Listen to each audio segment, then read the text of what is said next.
Y a-t-il encore des hommes intègres dans notre société d'aujourd'hui? Bonjour mes amis, bonjour frères et sœurs. Nous voyons dans Job, le livre de Job chapitre 1, le verset 8. C'est Dieu qui témoigne au sujet de Job, verset 8.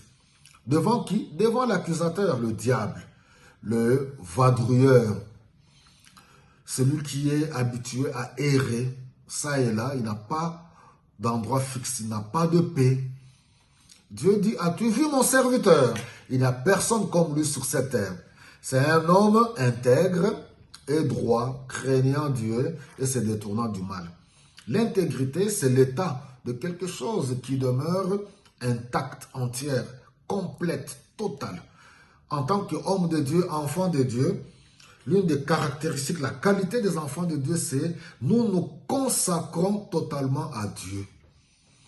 Un vrai homme intègre, il ne l'est pas seulement en public, mais même en privé, parce que c'est Dieu qui sonde le cœur et les reins, c'est Dieu qui nous voit en privé. En présence de nos semblables, on peut jouer à l'hypocrisie.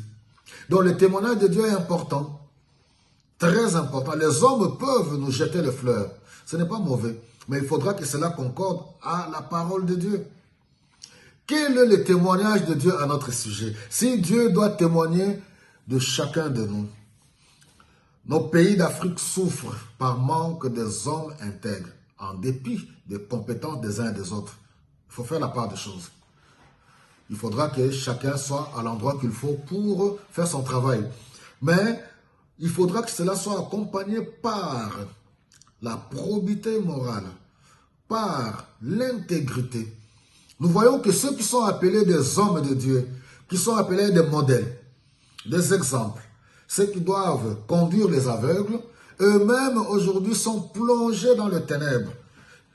C'est devenu une association des malfaiteurs, des gangsters, des bandits spirituels. Ils sont cités dans toutes sortes de choses bizarres.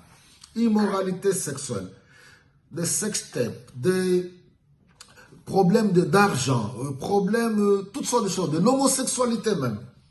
Et mais vous allez voir que ces gens-là, on les reçoit sur des plateaux de télé, on les appelle des hommes de Dieu. Mon peuple périt par faute de connaissance. Vous me parlerez de David, mais oui, David, l'homme selon le cœur de Dieu, il s'était repenti, parce que la différence c'est ça. Être un vrai enfant de Dieu, c'est lorsque nous nous repentons, nous reconnaissons nos fautes. Mais aujourd'hui, preuve à l'appui. Il y en a qu'on a attrapé même en flagrance délit. Mais personne ne veut se repentir. C'est pour cela, vous voyez, que nous avons beaucoup de problèmes pour influencer notre société d'aujourd'hui. Parce que ceux qui sont appelés à être des modèles, aujourd'hui, sont plongés eux-mêmes dans les ténèbres. Voilà, mes bien-aimés, que Dieu nous aide. Alors, mon pays est rempli de prophètes. Chacun dort, se réveille le matin, prophétie, prophétie, prophétie. Et tous ces rigolos, Dieu est devenu, on pense que Dieu est un rigolo qui va commencer à parler, mais quand on n'est pas sérieux avec Dieu, Dieu va commencer à parler. Dieu m'a montré, Dieu nous a révélé pour notre pays. Il n'y a aucun pays, même nos pays voisins, aucun pays ne s'est développé par les prophéties. Les fausses prophéties, je veux dire.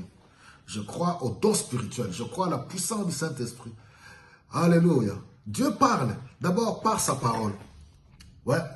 Et Dieu donne des dons, je crois à toutes ces choses. Mais pas la manière dont ça se passe dans mon pays chez nous.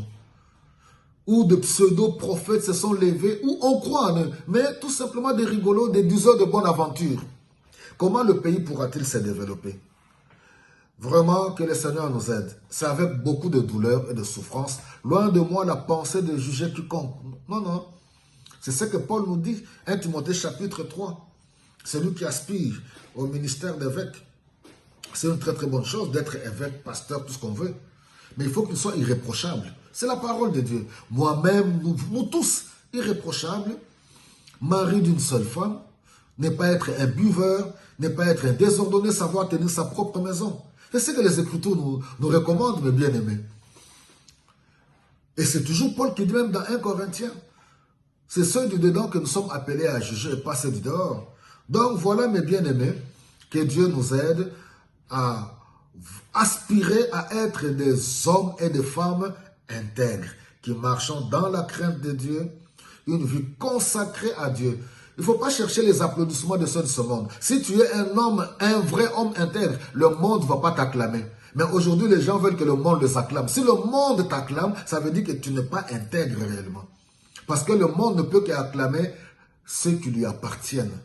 Parce que la parole de la vérité que nous prêchons, cette parole, elle est en train de pointer du doigt le mensonge, le ténèbre et le mal. Et ceux qui sont dans le ténèbre, dans le mal et dans le mensonge, à moins qu'ils se répandent.